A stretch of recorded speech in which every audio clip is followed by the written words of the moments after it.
Gente, a coisa mais comum quando a gente assiste filme, anime, série, qualquer coisa, são os plot twists, né? Aquele que você pensa o seguinte, caralho, eu não pensava que era assim, mas é. E sabe qual é mais comum? Personagens que realmente a gente não esperava que teriam um desfecho desse jeito e realmente fizeram praticamente a coisa toda, fizeram a parada toda ali. Então, bora aqui falar sobre esses personagens que necessariamente acabaram de uma forma bastante inesperada, personagens esses que, embora eram do bem, se tornaram do mal, e personagens que praticamente manipularam a obra inteira dos animes. Então eu vou falar três aqui.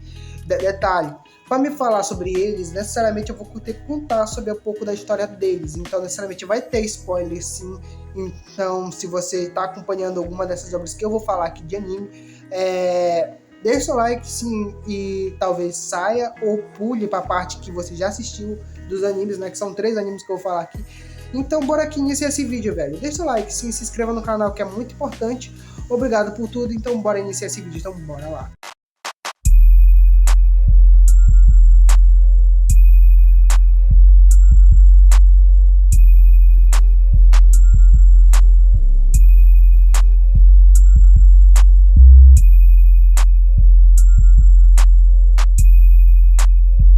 O primeiro deles é o Furuta. Para quem não sabe, Furuta é um personagem totalmente manipulador.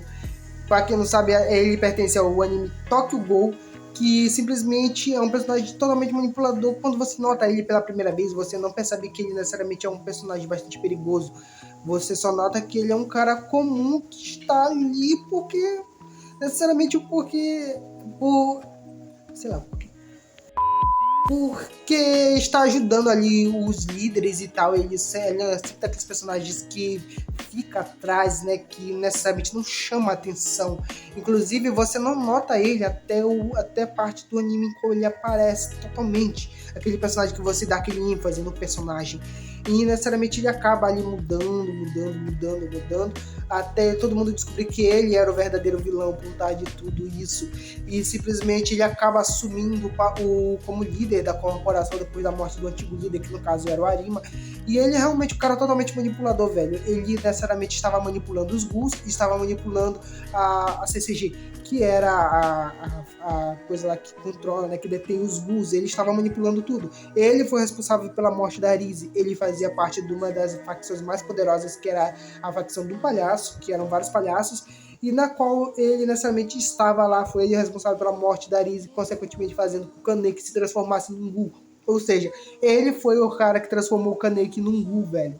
Depois, nós lutamos contra esse personagem. No final, ele acaba morrendo. Eu odeio esse personagem porque esse personagem matou meu personagem favorito, que no caso era a Matsumai, que era um personagem que tinha bastante potencial, mas é um cara bastante debochado, um cara bastante que você pensa o seguinte, caraca, é irritante esse cara, mas ele só vai comendo ali pelas beiradas, velho, até transformar no que ele realmente é, o verdadeiro vilão da obra inteira. E no final, você percebe que ele é um dos Gus mais poderosos e que ele estava, tipo, com a bola toda desde o princípio até ele perder pro Kaneki.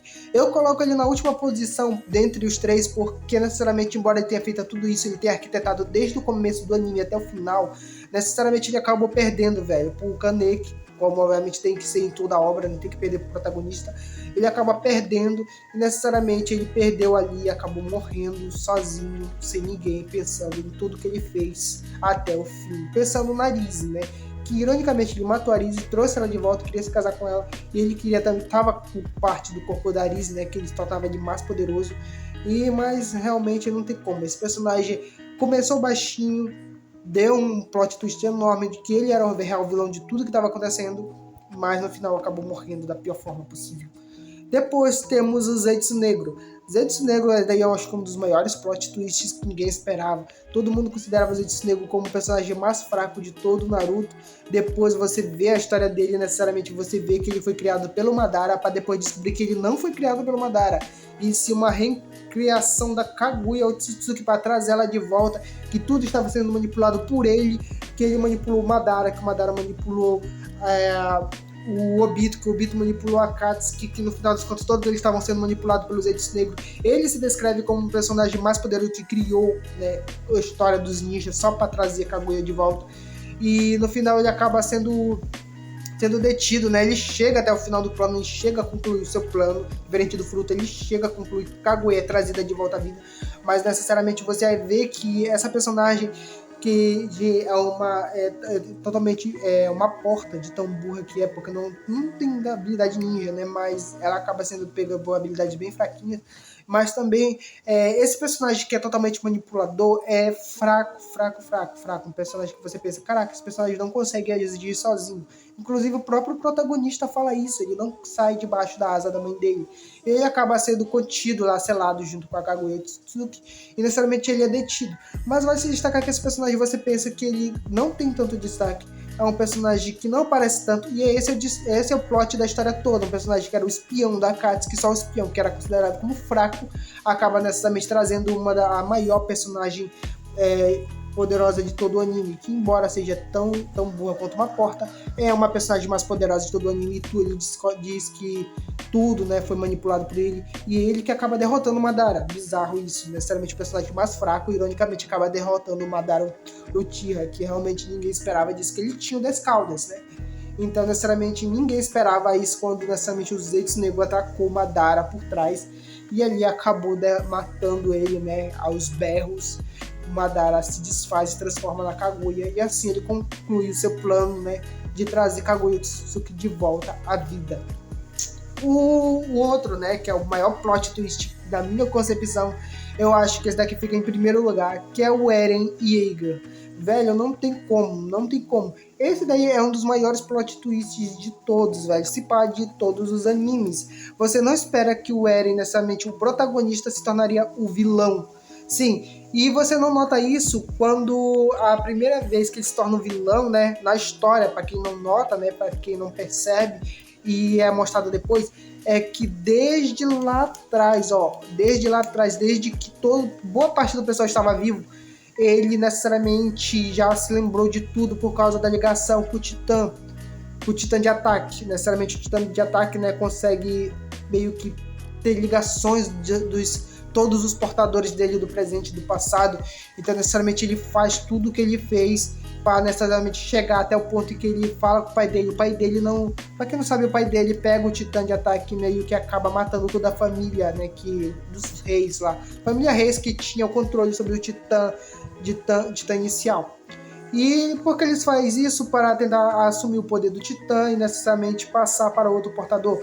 Mas ele não iria fazer isso. O que acontece é que o Eren passa no tempo, volta, fala pro pai dele fazer, e o pai dele faz. Simplesmente ele faz isso por conta do Eren. E necessariamente ele se arrepende do que ele fez, no caso, né? E aí o pai do Eren fala pro Zeke, né, que é outro filho dele, que necessariamente deve deter o Eren, que o Eren vai conseguir tudo que ele quer agora. E simplesmente você não esperava que o protagonista que você vê lá no início se torne o maior vilão de todos. Necessariamente ele acaba cometendo genocídio por tentar dizimar todo o planeta e criar um novo lugar para o pessoal da sua ilha. Então, necessariamente, ele acaba meio que se tornando um vilão por envolver pessoas que necessariamente não tinham nada a ver com isso. Mas, necessariamente, ele acaba, né, se tornando vilão. Eles tentam deter ele, né, e acaba se tornando um gigante de tal. E ele diz que ele não vai parar. Esse é o plano dele. Ele quer destruir o mundo todo e ele não vai parar. E esses aqui são os personagens que realmente que você não esperaria que talvez se tornassem que realmente se tornou um dos maiores vilões de todos. Se você realmente achou surpreendente esses personagens, deixa like, se inscreva no canal, que é muito importante. Esses personagens também me surpreenderam quando eu assisti, velho. Eu não esperava que se tornariam o que eles se tornaram. Ainda resta eu assistir essa última temporada de Attack on Titan, né, que eu ainda não assisti, ainda não tive tempo de assistir, então necessariamente eu tô assistindo primeiramente Spy Family, depois eu vou assistir Attack on Titan. Se você gostou desse vídeo, deixa like, se inscreva no canal, obrigado por tudo, valeu e tchau. Confira os outros vídeos do canal, sei que tem vídeos muito importantes, obrigado por tudo, valeu, tchau.